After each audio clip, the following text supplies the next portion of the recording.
Okay, so this time of year, fall fruits make for some of the best classic desserts, and I'm all for desserts, can you tell? And here to show us how to add a twist to a classic dessert is Ronnie Burkle from Northeast Seafood Kitchen in Ocean View. Oh, that sounds so good and smells so good. So tell us, what do we need to get started? What are the ingredients? First thing we're going to do here is we're going to have, we have apples, we have walnuts, we have cranberries, some cinnamon, sugar, some milk, some flour, baking powder, salt, some eggs, and this is really simple. There's no, you don't need a mixer for this. You know, you kind of whip everything together in a bowl, put it in the oven, you're good to go. And we are making a fall cobbler. Yes, a fall cobbler, yep, an apple, cranberry, walnut cobbler. And what's cool about this too is you can substitute different fruit for different seasons and run this dessert all year long. You know, in the summer you can put 4 cups of berries in it.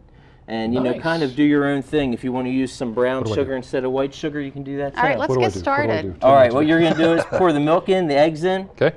Go ahead, and then pour the flour, the sugar, baking powder, salt, and just whisk it all together. Put it all in, mix it all up. Yep, you're going to put the apples in there. These are Gala apples. They're a very middle-of-the-road apple and flavor for, you know, tart to apples, you know, sweet. Yep, cranberries, walnuts, cinnamon. Now, are these dried cranberries? Yep, they're just dried cranberries. Yep, and they'll as they bake, and those are walnuts. You just want to crush them a little bit in your hand as you put them in there. You don't have to chop them or anything like that. You know, kind of keep them whole.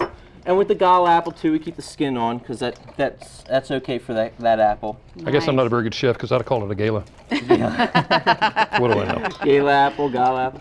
And then, you know, you could use a Fiji too as another good medium the road one. So you're going to mix that sugar in with the cinnamon. This is 2 cups of sugar. Yep. And then you're also, you know, if you want a tartar apple cobbler, you could use a Granny Smith apple. If you want not so tart, a Red Delicious. Hands? Yep. Hands in. Toss it around. That's what she was waiting on. Both of those apples, though, I would peel, you know, if you were going to use a... The Granny Smith? Yeah, Granny Smith or a Red Delicious. Pears, too. You shouldn't have to peel pears ever. Pears are great in this, too. Apple pear cobbler. We make that at the restaurant right now. Okay. With some ice cream. You're going to whisk it really hard. You know, I've always been told I'm not a good whisker. I probably should have told you that before we started this segment. Right. Show me how to do it right. All right. So you just want to get it all together, get everything on the sides, all the good stuff. I wasn't even close, was I? Oh, you're fine. Oh.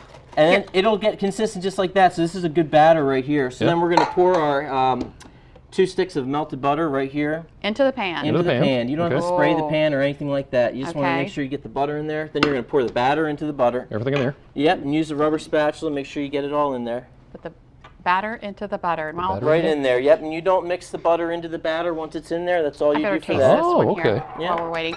Okay, there are several ways you can get the shopping list and instructions on how to make these recipes. You can send a self-addressed stamped envelope to 1729 North Salisbury Boulevard, Salisbury, Maryland, 21801.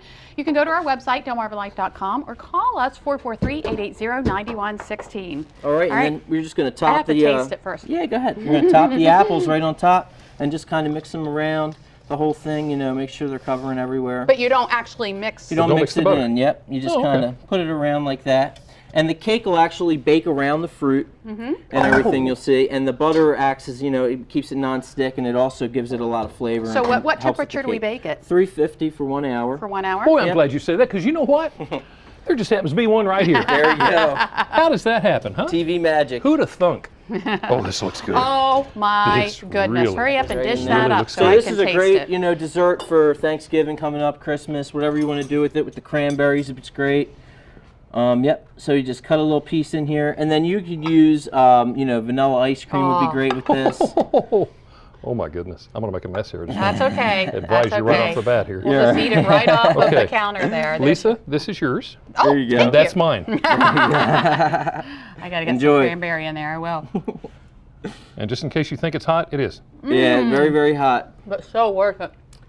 You know, when you're cooking with that much sugar, it's a lot like, you know, caramel too. You know, it's very hot sugar. What's that? That is delicious. That's awesome. Thank you so much, I'm Ronnie. glad you enjoy it. No problem. Thank you for having me. Well, still ahead on Delmarva Life, add another famous face to the cast of The Crazy Ones. Brad Garrett joins the lineup tonight. A little later, we'll hear from him and get a preview of tonight's show. But next, it's time to answer the question of the hour. Where is Brian? But before we do that, Brian, we gotta have another clue. Well, Jimmy and Lisa, here is your second and final clue. Clue number 2, this town has no traffic lights. I'll reveal where I am when we come back.